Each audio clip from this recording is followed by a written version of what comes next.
So this happened when I was about 13, 14 years old. Let me give a little background on the story.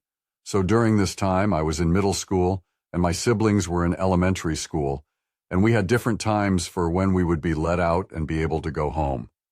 My mom was a stay-at-home mom, and my dad would get home at around 5 o'clock. I would get out of school at 2 o'clock, and my siblings would get released at 3:30.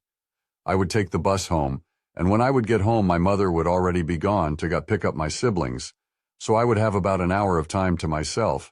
So on this day in particular, I got home, cleaned myself up, and decided to go watch some porn on the family laptop.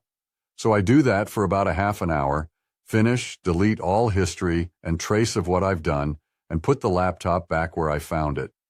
Later on, my mom returns home with my brother and sister, and all is well, or so I thought. About an hour after that, my dad comes home. At some point after he came home, he came to the den where I was playing video games and hands me a piece of paper with the fucking URL of the porn site with the name of video at the end of it. I was so embarrassed. So I guess at some point I hit a button and didn't realize it. And it printed out the URL onto a piece of paper, and my mom found and didn't know what to do and asked my dad to handle it. He wasn't mad, thankfully. He just told me to be more careful about that kind of stuff in the future. TLDR.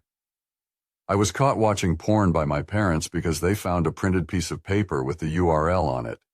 My dad told me to be more careful in the future.